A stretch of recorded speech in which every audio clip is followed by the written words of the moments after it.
Hi everyone. It's Monday night, and I took actually a couple of days off this weekend and had some time to do some reflection and figure out, what's important to me, what I value.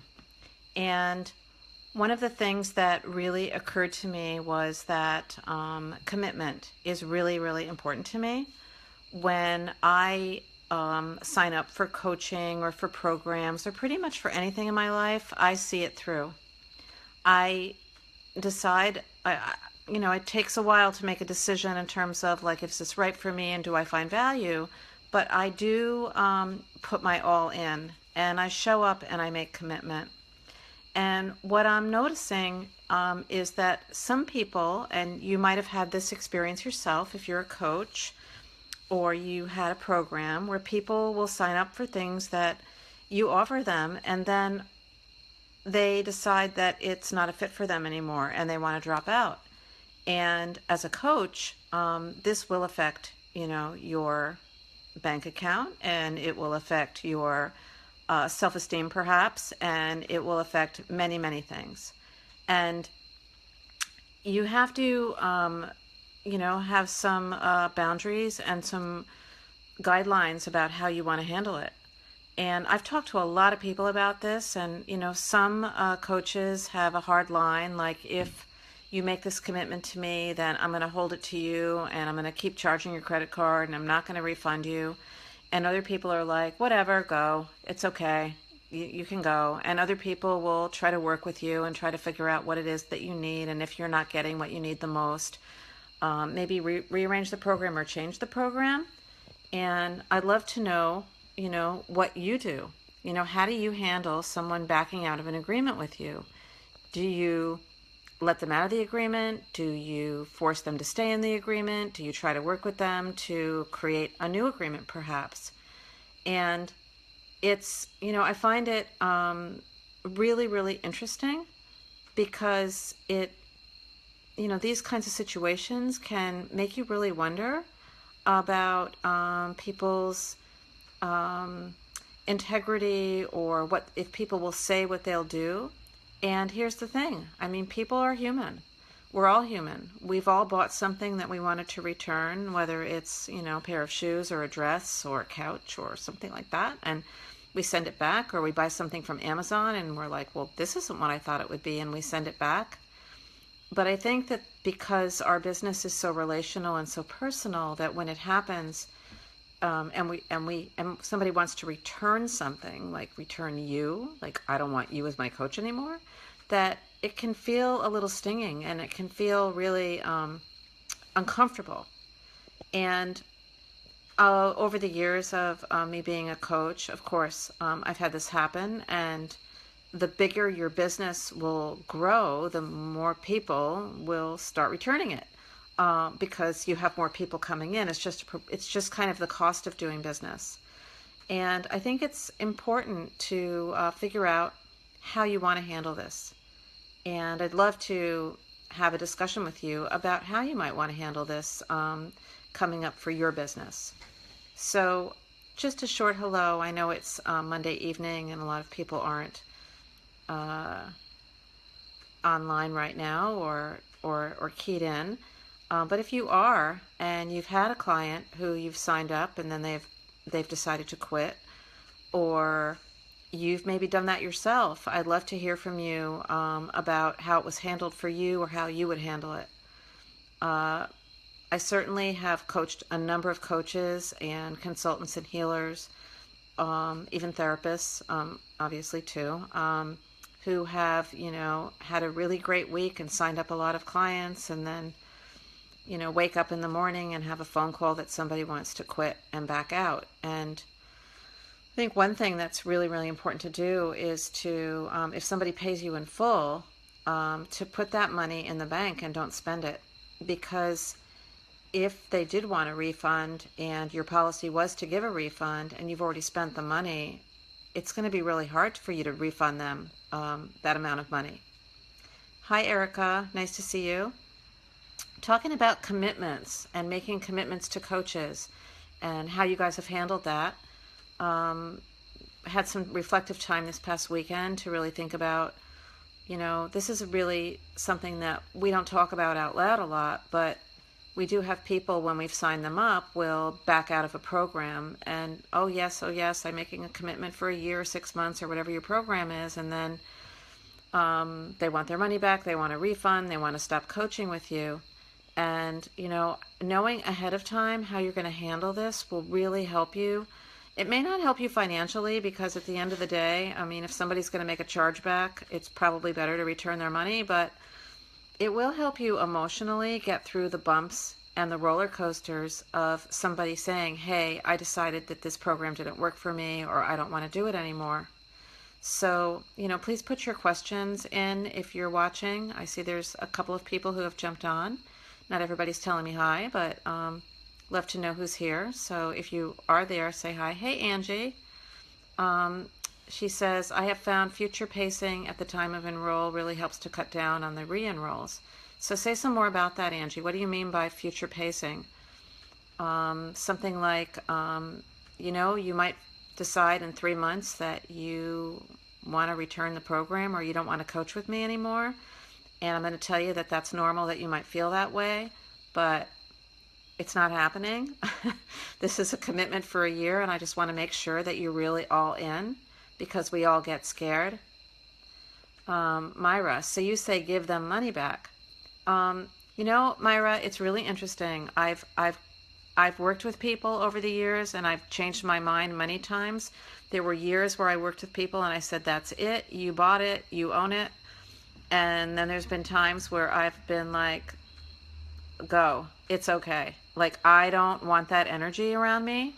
And maybe it's a person by person decision. I'm not really sure. But for me, I think getting really curious about, well, let me understand a little bit about why you want to get out of this commitment that you made.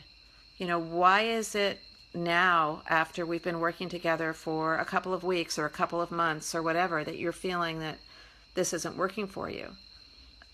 There's a lot out there. People get shiny object syndrome, or whatever you want to call that, and they might be working with you, and then they see some other program that's fancier and has more bells and whistles and all of that, and they're like, oh my gosh, I've got to have that instead.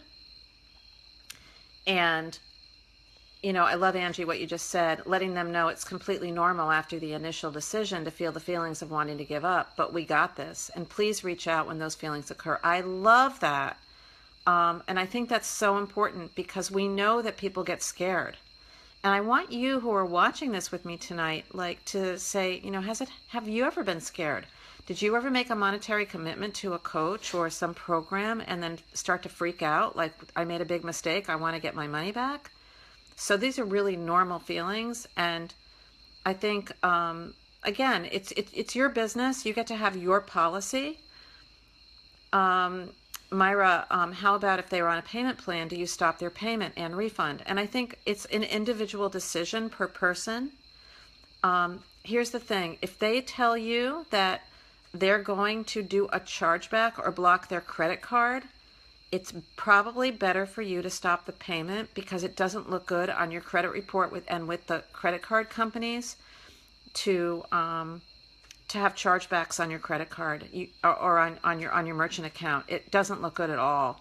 And they will start, as your business gets bigger, it will get messier for you.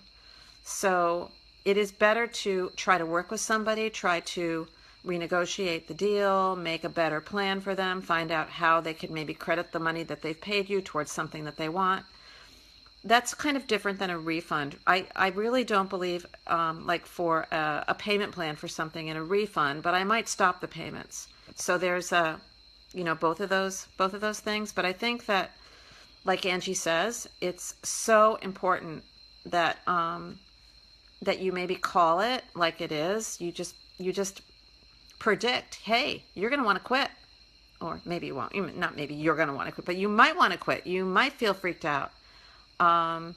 It's really, again, I mean, the bigger your business gets, the more clients you have. It's really important for you to have this figured out at the beginning. So I think that whole transparency, being real, telling people that you understand human behavior and you get it, and even that you've been there yourself. I mean, people like to hear that, you know. I signed up for a very, very, very big mastermind. I mean, it was like almost $50,000 for a year, and I was freaking out after I signed up for it. I never wanted to quit, but I was scared. Like, I was scared because it was a lot of money, and I had never done anything like that before. And it stretched me, and it made me show up like you would not believe. And me actually being with you guys now, right here, is because of that commitment that I made. And I wasn't in. I was all in. Every fiber of my being for, and it's coming up on 2 years, has been putting everything that I have, showing up, being there, stretching myself, being braver and fearless all the time, has led me to this moment that I can lead this group and offer my mastermind and my group programs to the people that this is a fit for. I think that commitment is so important in life, you know? We want to finish things. We want our kids to finish things. When they sign up, when my kids were little and they would, you know, start piano lessons or something like that, and I would say, I don't want to do this. I have to quit. And I would say, well, you know, let's just finish the year out. And if you don't want to do it next year, that's okay. But we made a commitment. We made a commitment to Little League. We made a commitment to dance class. These are commitments. These are things that grow us and make us feel successful. It's kind of showing up when it gets tough to show up. And I think we want to hold our clients to that, right?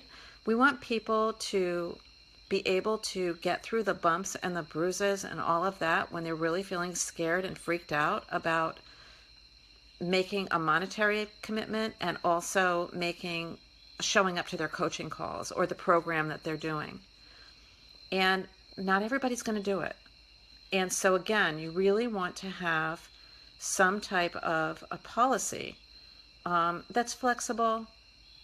You know, I think it's good to be flexible, and what you decide today about how you're going to handle people that want a refund or want to quit on you may change next week, or it may change the week after. But at least when you do get on the phone with somebody who's saying that they don't want to do this anymore, or they just gave you $10,000, I hope they did actually, that you didn't spend it in the first 30 days, that you put it in your bank and just let it sit there, because people do get scared and they claim they want their money back. And again, you don't want to charge back. You don't want that. You want to have people work with you and try to recommit to it. And again, I really want to thank Angie for saying what she said, because I think that's so key. This is normal. People, you make a big decision, whether it's $200 a month or $10,000 or a $50,000 mastermind, people get scared. And they might get on the phone with you and say, oh my God, I just made a mistake, or the car broke down, or somebody in my family needs the money more than you.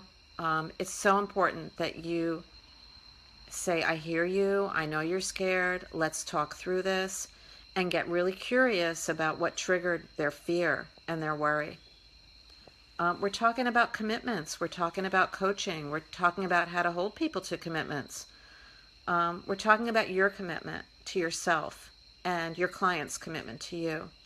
And I'd love to hear some more questions. Been on for a while. I'm not really even sure how long I've been on, but I'm seeing some friendly faces. I'm seeing Angie and Myra and Michelle Humphrey. Thank you, Michelle, for being here. I love you. I love all of you. The people that are jumping in here are the people that I know are big commitment people. And I love that you're here. And hi, Wendy. Nice to see you too as well. And Erica, we haven't met yet, but we're going to have to get on the phone and get to know each other. But I'm thinking that you're here in this conversation because you value commitments as well. I think the people that are coming to this Facebook Live are wanting to have this conversation, or you wouldn't be here tonight. So I thank you all for being here. Again, let's keep our commitments, to ourselves. Let's keep our commitments to our coaches and mentors. And let's be role models for our clients so that they keep their commitments to us. Thanks, Michelle. You rock too. So excited. Michelle's doing a live mastermind, you guys, by the way, or a live event in San Diego in November. I'm so proud of her. She's really rocking her business. And Myra is doing a live event, and she's filled the room. I think she's filled the room. She's a rock star too. And Erica, I don't know what you're doing, but I'd love to hear it. And Angie, oh my gosh, Angie is an amazing, she's just got it down for sales, and she really knows how to help people make decisions that will change their lives. And I love working with you, Angie, as well. And Myra, oh my God, Myra, you're really doing so well too. Wendy, I love Wendy. Wendy just made a big commitment to herself to really rock her business. And I'm so proud of all of you. Love you guys.